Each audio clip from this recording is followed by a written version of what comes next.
Magandang araw sa inyong lahat. Kumusta kaibigan? Maligayang pagdating sa Dream Success Fuel Channel. Ngayon tatalakayin natin ang isang napakamahalagang aklat, ang The Cash Flow Quadrant ni Robert T. Kiyosaki. Ang aklat na ito ay naglalayong tingnan ang pera mula sa ibang pananaw. Bilang mga guro, madalas tayong umaasa sa ating mga suweldo mula sa mga paaralan. Ngunit dapat nating isaalang-alang ang paglipat mula sa E-quadrant hanggat maaari.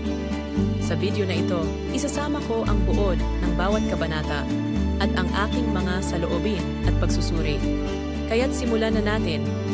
Sa unang kabanata, bakit hindi ka nagkakaroon ng trabaho? Nagsimula ang kwento ni Kiyosaki noong 1985 nang siya at ang kanyang asawa ay walang tahanan. Gumagawa sila ng mga odd jobs para lamang makakain at mapanatili ang kanilang sasakyan.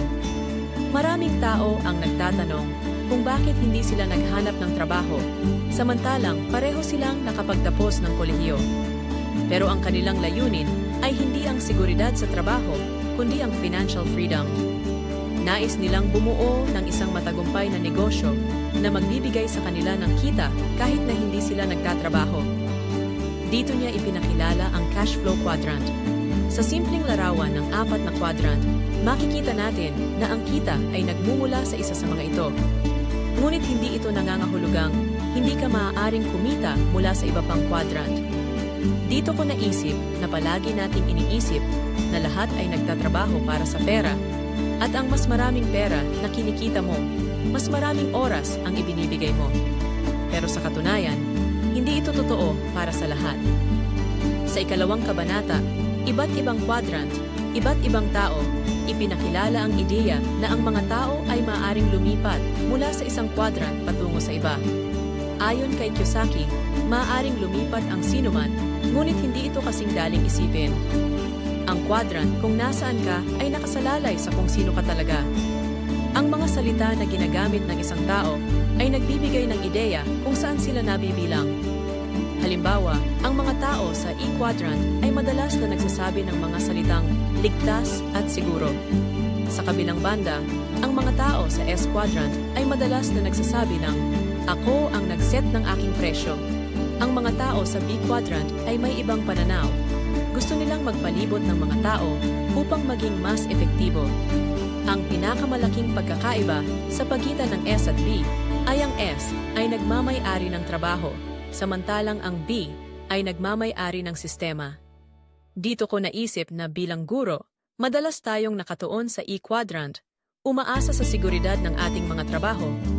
Pero dapat nating isipin na hindi lang ang ating pensyon at social security ang dapat nating asahan sa ating pagre-retiro. Kailangan nating mag-invest at hindi lang basta-basta. Dapat tayong maging mapanuri sa mga kumpanya at ahente na pinagtatrabahuhan natin. Sa ikatlong kabanata, bakit pinipili ng mga tao ang seguridad sa halip na kalayaan?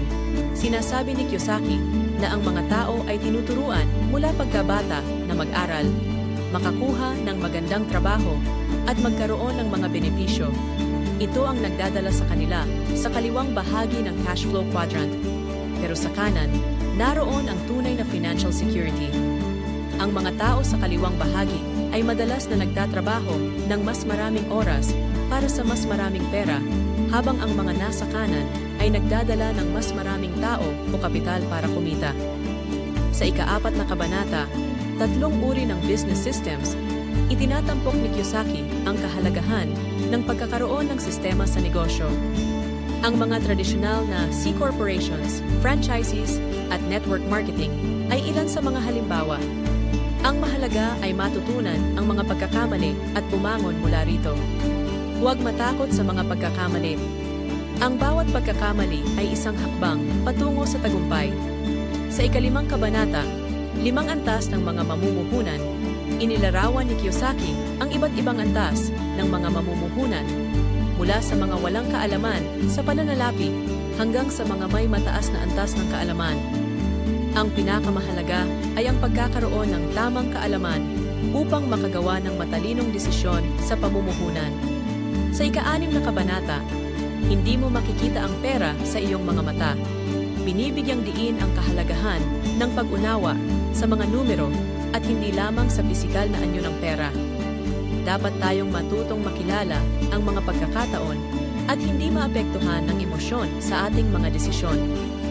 Sa ika-7 kabanata, Pagiging Sino Ka, sinasabi ni Kiyosaki na ang paglipat mula kaliwa patungo sa kanan ay nangangailangan ng panloob na pagbabago. Ang mga tao ay madalas na nalilito sa ideya ng seguridad at kalayaan. Kailangan nating baguhin ang ating mindset at pag-isipan ang mga hakbang patungo sa financial freedom. Sa ika-8 kabanata, Paano Ako Yaman? Inihalin tulad ni Kiyosaki ang proseso ng pagyaman sa larong Monopoly. Ang pagkakaroon ng tamang mindset at paggawa ng mga hakbang patungo sa pagbuo ng mga asset ang susi sa tagumpay.